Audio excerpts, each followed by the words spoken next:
Hey everybody, welcome back to Miles and Mentors. We have a great one lined up for you today with special guest Matt Ness from Trio Incorporated. We're going to learn all about his path through the industry, get some great insights from him that pass on to you.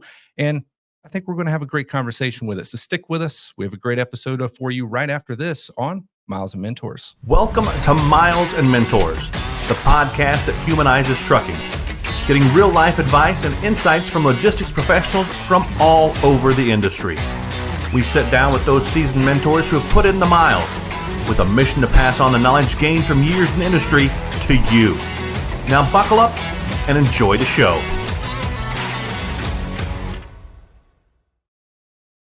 Hey, what's going on, Matt? Not too much. Another sunny day here in Kansas City. Got some playoff baseball and winning Chiefs team. This is true. But this time of year, I think this midday section is great for me, but I wake up about sick every single morning and exhausted in the evening. So we get, I guess, kind of every season we can around here in KC. It's great pullover weather. So I get to bust out, all the pullovers, get to wear them for about a good hour and a half in the morning, an hour and a half in the evening, and then, sweat through it during the day when the bipolar Kansas City weather that hits 85 in October, 90 in October, and then gets down to 55 at night. Yep.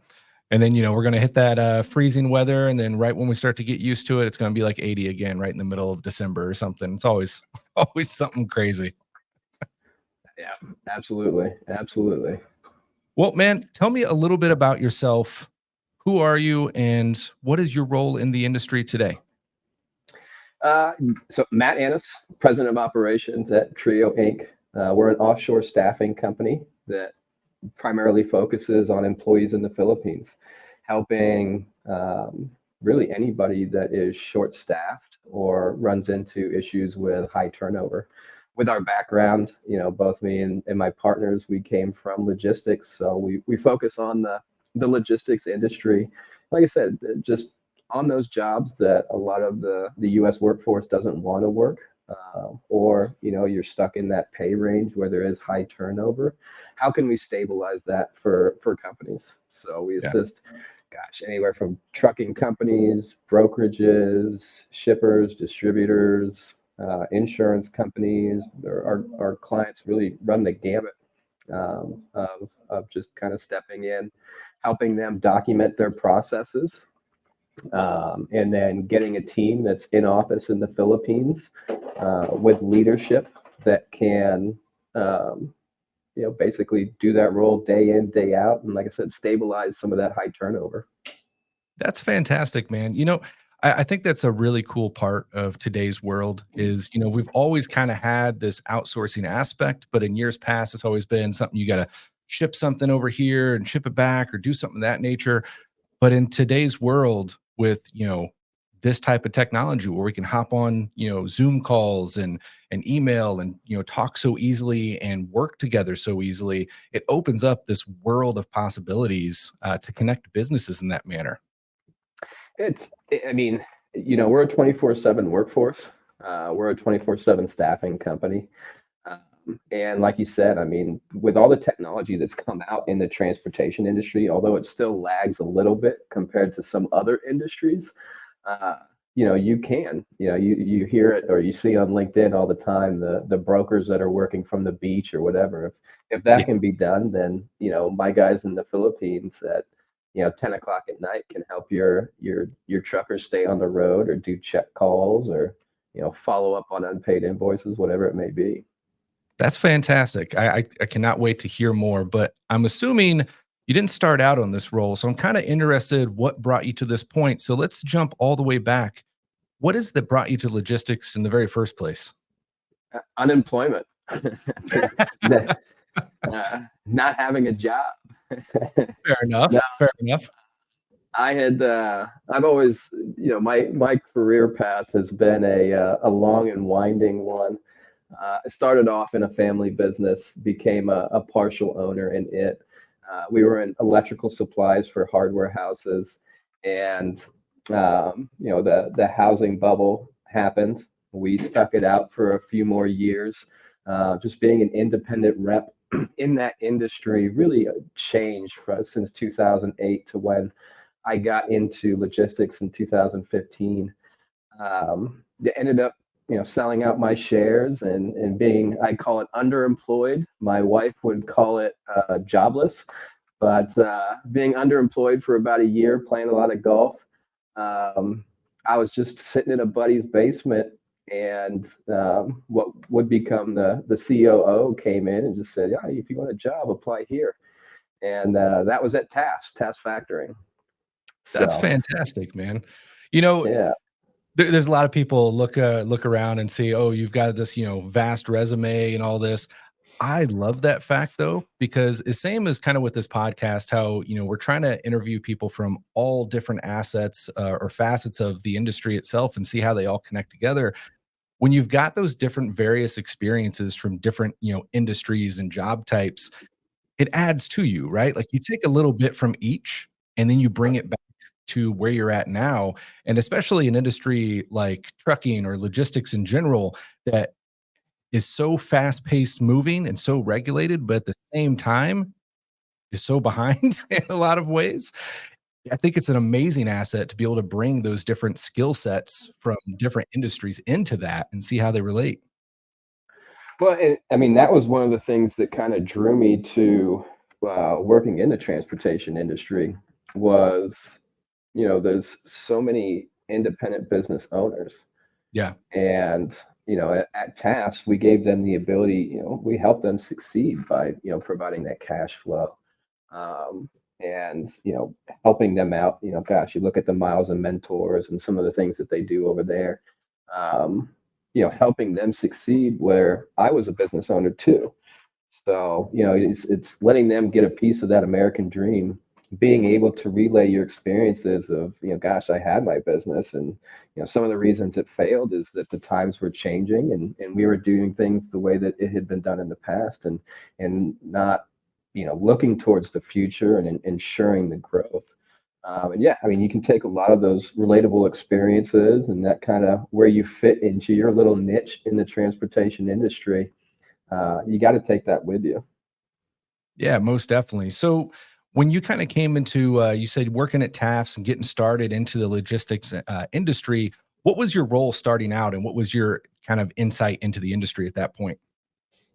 So I was a sales account manager, Okay. basically offering up the services, expediting payments to these independent carriers, so that they had the cash flow to operate.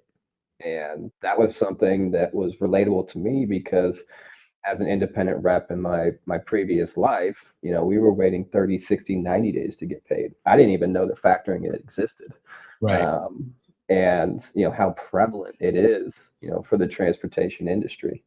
So um, I was a little bit long-winded, probably starting off for some of my managers, but that was something that I did for 5 years. Yeah. Became a senior sales account manager at TAFS.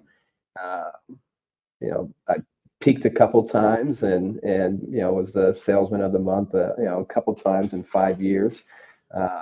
And yeah, I mean that was basically how I got into it. When I talk about being long-winded, I like to be the expert. I like to really research and know what it is that I'm offering. So I took a big dive into how successful trucking companies operate, how they can grow their business, how they can use some of the systems that we were providing to make better connections, um, and working with others in the industry to really grow these guys' businesses. And that kind of led me to my next role where I became the ambassador manager. There was a short time where I had left TAFS. It was about 6 months, and then the VP COO asked me to come back in the ambassador manager role, which was just connecting partners with these carriers and helping them succeed.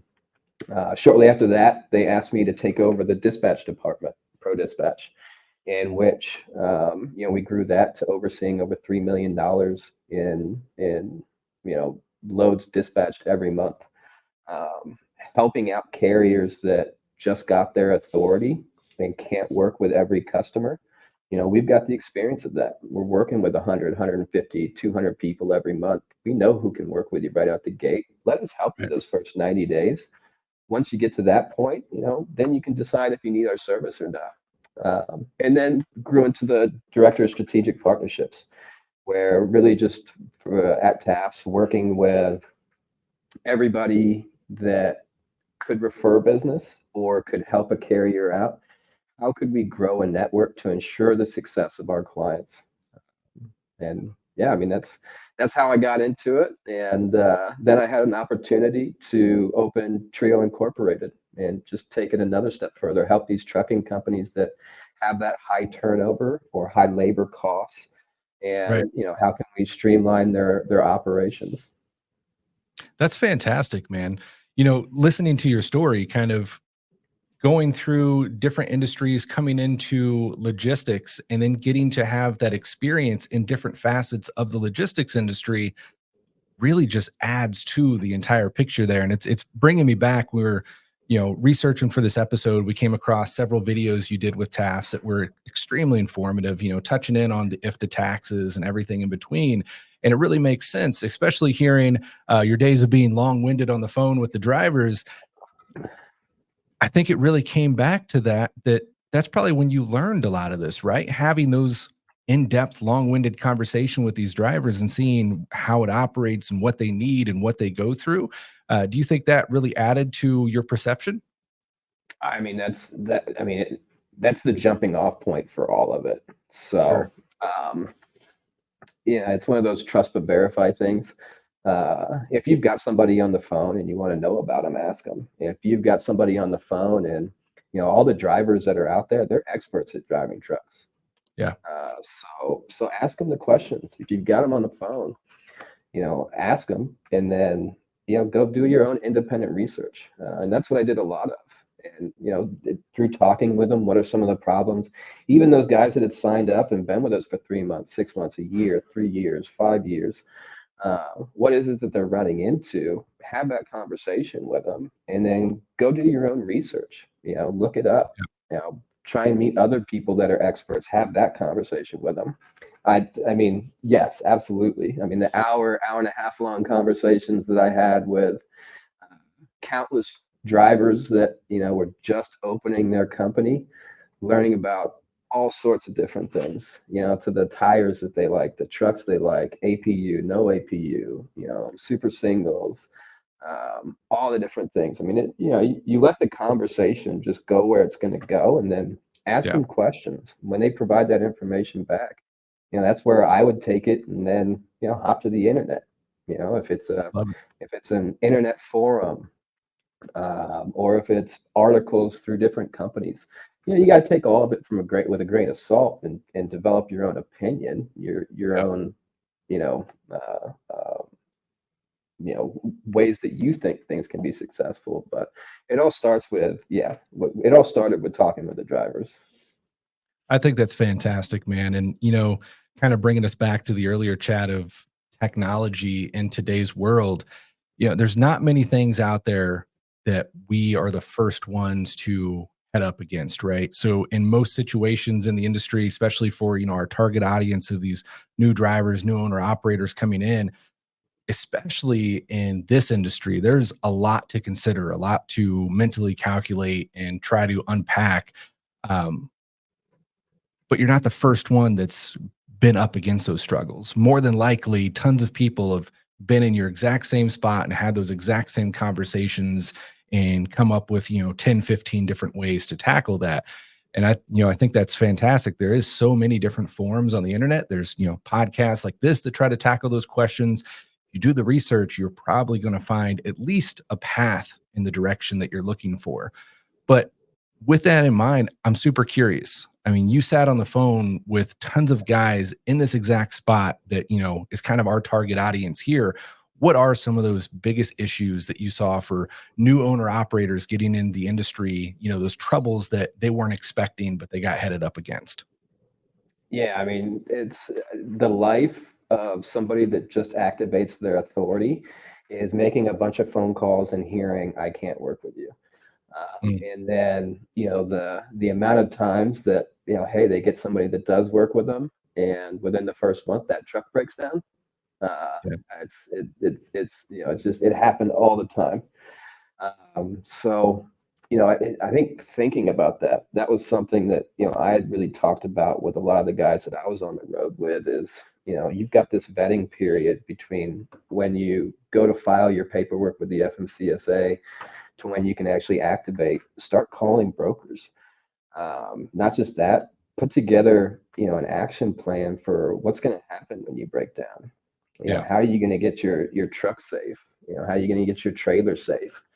I think if you can start thinking about some of those things before you start making some of these phone calls to these brokers with an active authority, you're going to be in a better position.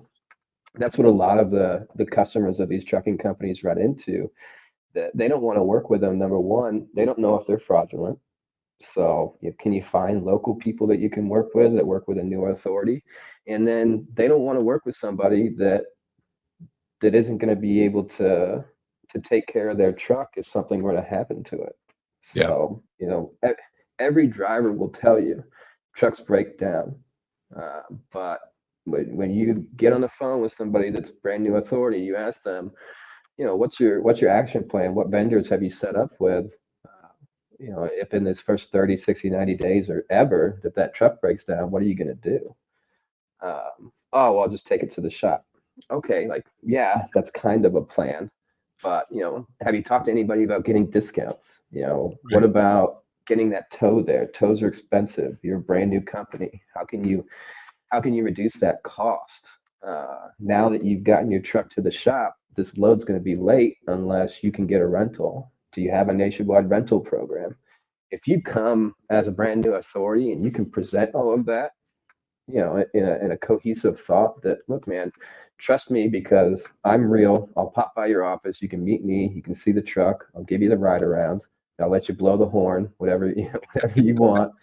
Uh, and then look, on paper, this is my action plan. If anything were to happen while I'm on one of your loads, brokers will be a lot more open to working with a new carrier if that was the case. But that was time in, time out. Man, can't work with Yeah. anybody, can't work with anybody. And then once they start working with somebody, truck broke down.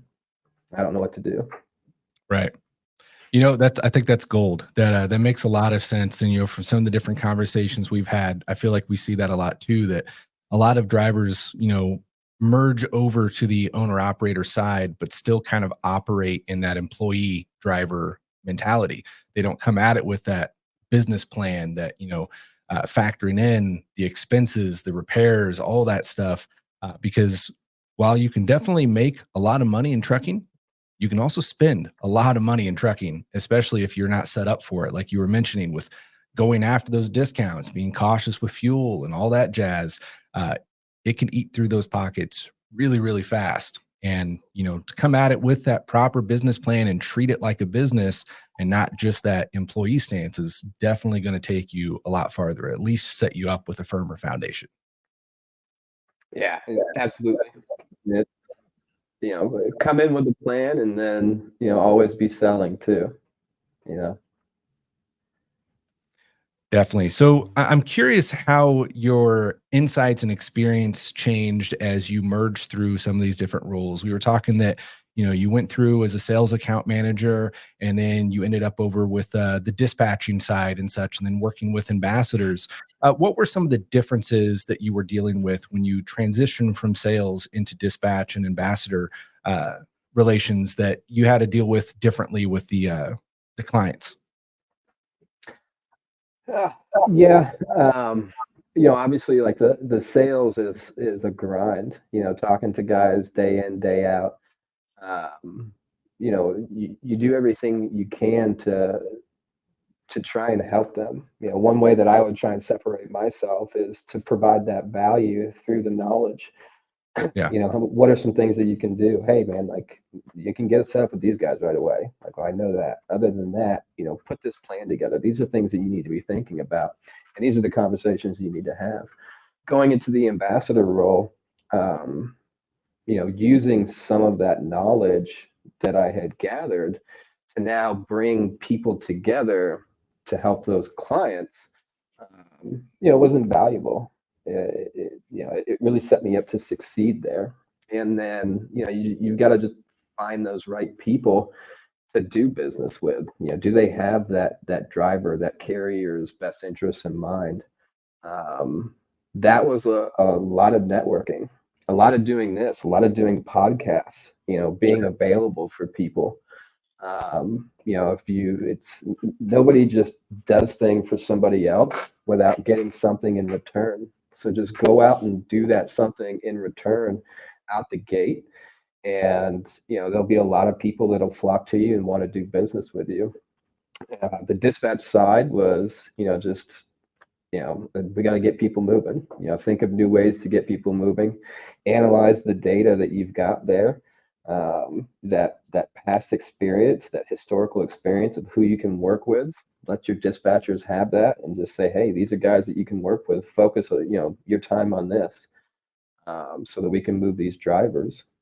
All the way, the strategic partnerships was another one. You got to get people all in the room together and just say, hey, this is what we want to do for the best interest of the drivers, the carriers. Like I said, go out there and scratch their back so that, later they'll come and scratch your back. And then all the way into, Trio Inc. Now we're in a situation, just the evolution in the 2.5 years we've been in business, of what we thought. We built this company because we thought we could do it better, and then as we started doing it, we realized that, gosh, even we could do it better than how we're doing it right now for our clients. Sure. We saw a lot of these clients are in the same systems, they're doing the same things, and they're doing it all completely different. And none of them have their processes documented. We look at a new carrier, they don't have SOPs, they don't have processes built. And they want to grow. They grow to 2 or 3 trucks. Anytime that they bring somebody on, or 5 trucks, now they've got somebody in the office. They've got to teach that person right then and there how to do it. They don't have the processes written down. And it really balloons to a point when now you've got 45, 100 trucks and you still don't have those things written down. That's where we transition with Trio, just to make sure that, gosh, if we want our people in the Philippines to do this, if we want someone to be successful for a client in the trucking industry, all this stuff has to be written down, and documented. You can't streamline a process if it doesn't exist somewhere on paper, if it only exists in people's heads, because then there's only one person that can sit there and think about streamlining it. Yeah. Where if, hey, you've got 100 trucks, you got 20, 30 people supporting it. It's probably 20, 30 smart people in that building. If that process is written on paper, you can have them look at it, and you can have probably 3 or 4 people that are going to say, why are we doing it this way? Right. But if it's not written down, then you can't do that. And then, we took that to learning management. There's a lot of great tools out there. We talk about, helping these new carriers. It's the same thing when you start to transition to being, a single owner operator on the road, and you want to transition to owning a 15, 20 truck company. How do you teach these things? The learning management systems that we've helped build out for our clients is to do that. Hey, yes, this is for our employees, but take it one step further. Build out an LMS course to reduce your risk for drivers. That's huge. What are these things that you want the drivers to do that they could spend 30 minutes a month? You can provide them some sort of incentive to go through it. You then take that to your insurance company. That it helps mitigate the risk with them, because you're educating your drivers. You're creating a smarter workforce. Right. Those are kind of some of the things that. It's been an evolution, but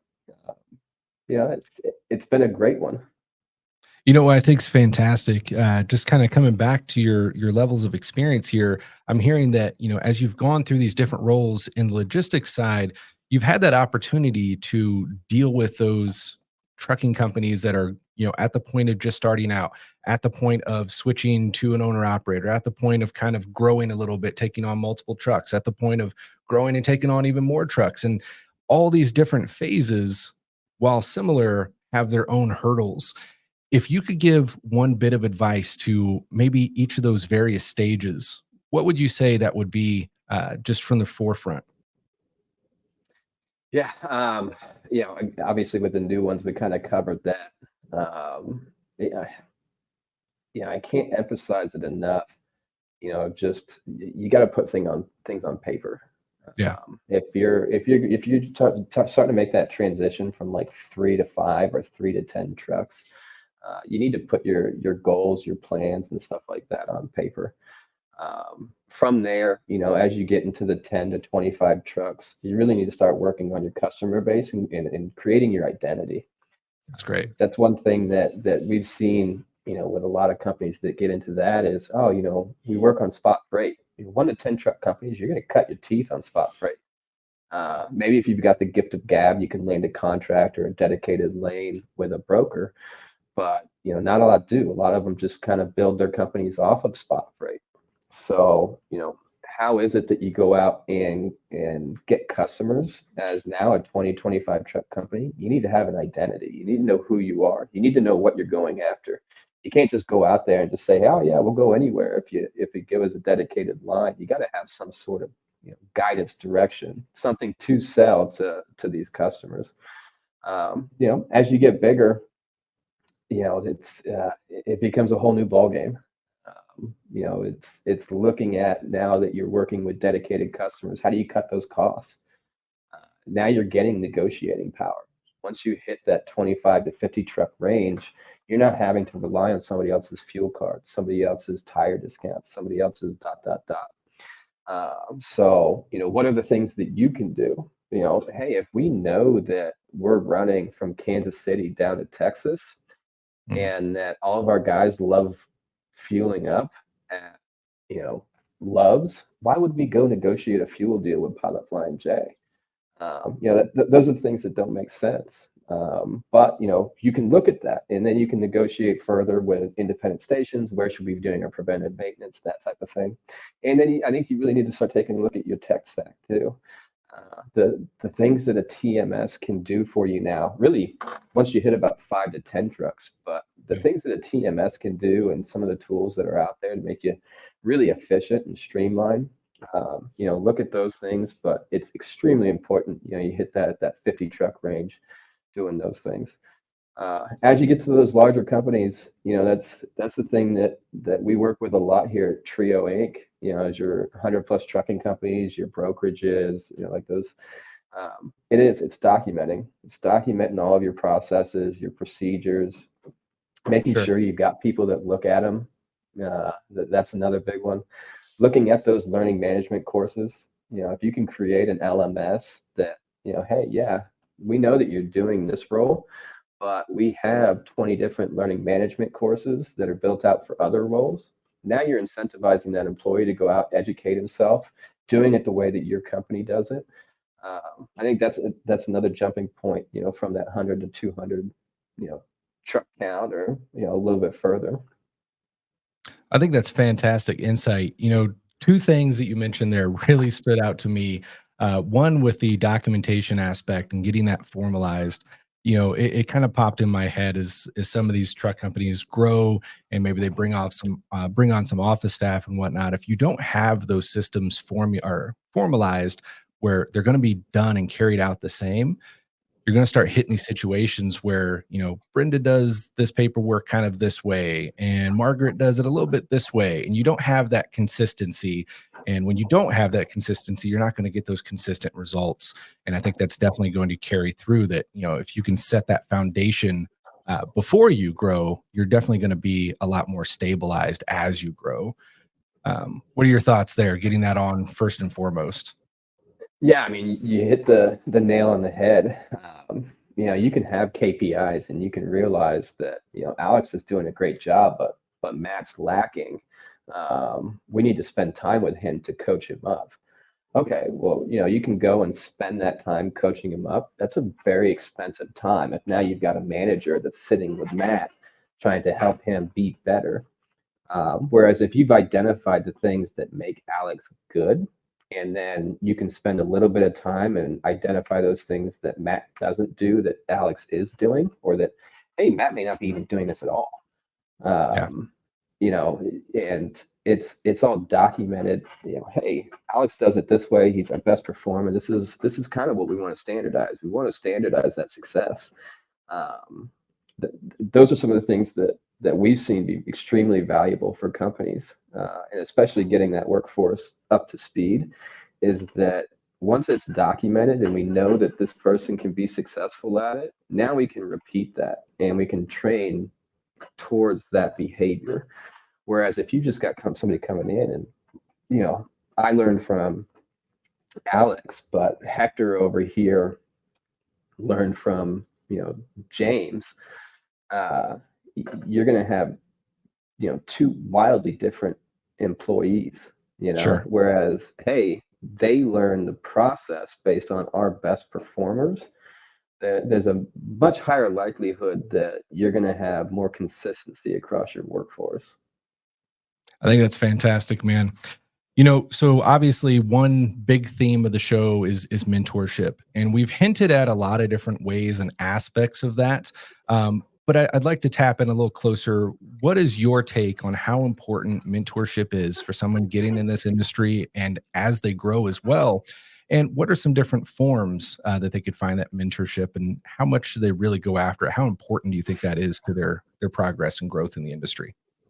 Yeah, I mean, I think it's huge. I think mentorship programs aren't, there's not enough of them out there. I think, you know, even within the industry, you know, you look at some medium-sized, large-sized brokerage, medium-sized, large-sized trucking companies, there's not enough mentorship programs where you've got a senior person, you know, working with somebody that's, you know, entry level. I Yeah, think when you talk about like the drivers, that's another one.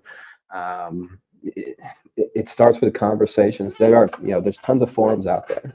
I'm on Reddit all the time. I'm on LinkedIn all the time.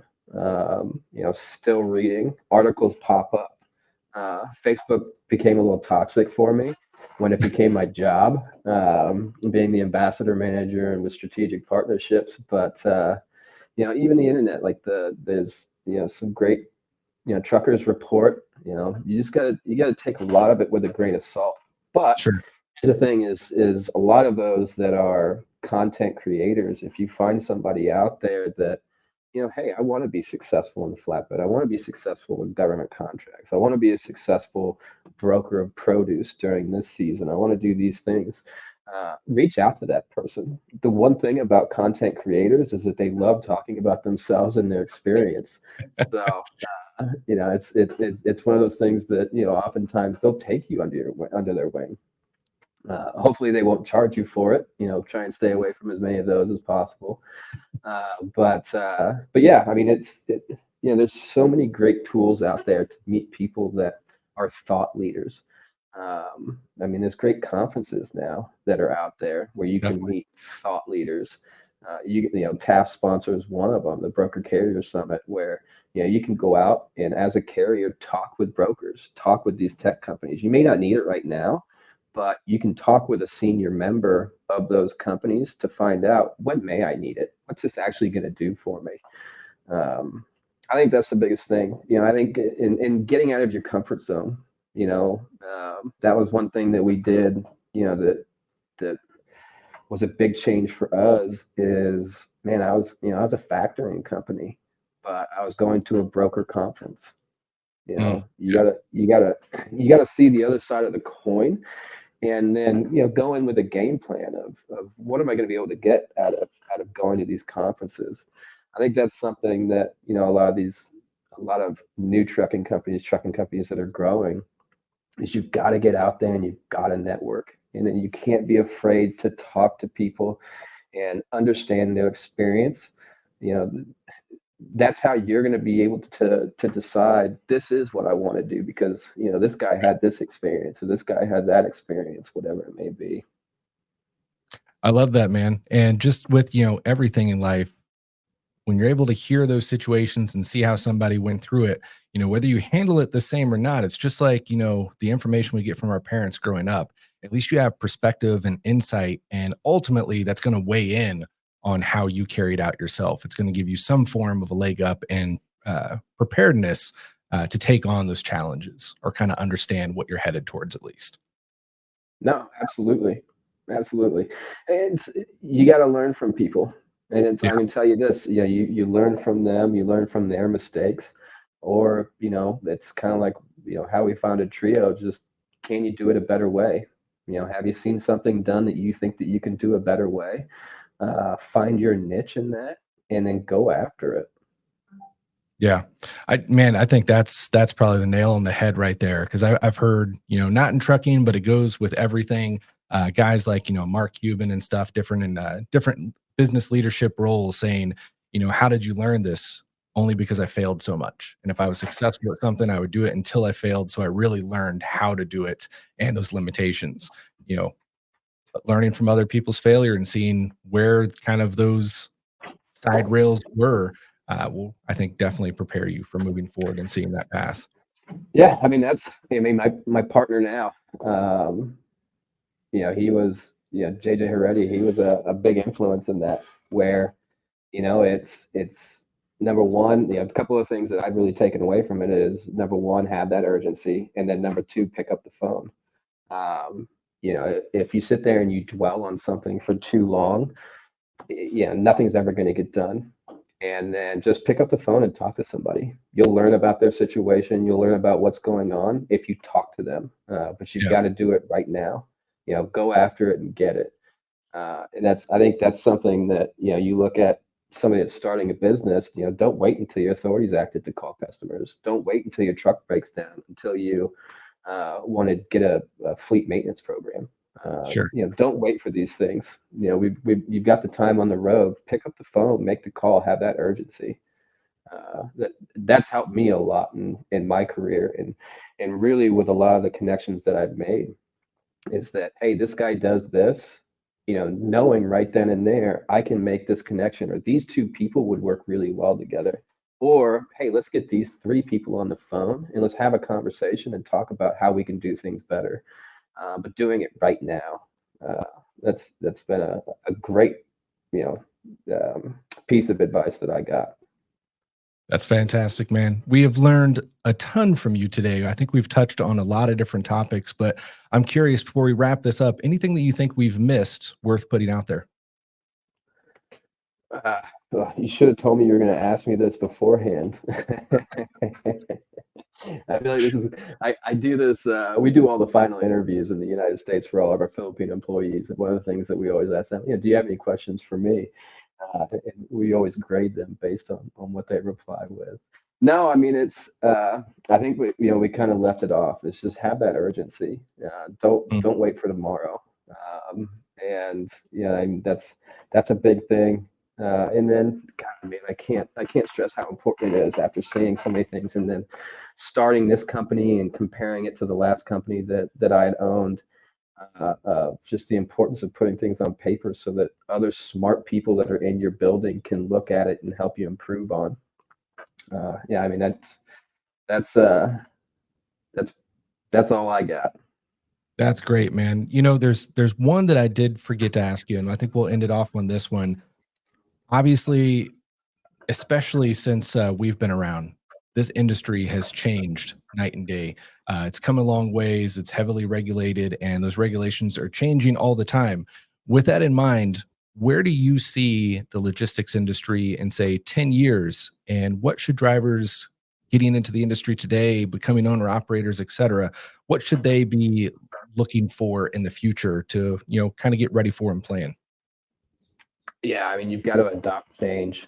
We're going to be seeing a big movement in technology and automation, Mm. and these sort of things in the industry, to help with safety, to help with efficiencies. We used to have a joke that, in logistics, some of us are the worst at logistics. It's just that situation where, it's amazing how many things can go wrong. And everybody's just fighting fires all the time. Are there ways that you can preventatively, make sure that things don't happen, or have those plans to fix them? I think that we're going to see a lot of automation, a lot of help with AI from those things. I think embracing that is going to be the big one. I don't think that, a lot of us that, gosh, I've only been in the industry for nine years now. I've seen a lot of change just from, trip pack sending invoices in. You send in a trip pack from the truck stop to, hey, we're taking a picture with our smartphone, or even one step further where as a driver, we've got an app from the company where it just scans that right then and there, to moving to EBOLs, having more tracking. Everybody's, up in arms about the different ways that things are being tracked. That's how you're going to reduce fraud. They're going to take it, 1, 2, 3 steps further. Everybody loves that Domino's tracker. Everybody loves their Uber Eats and seeing where that driver is. It's going to be the same way for, all of the shipments that we'll be doing. And then once all of that data is aggregated and put into, a place where, some of these AIs can get a hold of it and think of doing things better, I think we can start seeing it, affect some of the legislation that's being written, how our roads are built.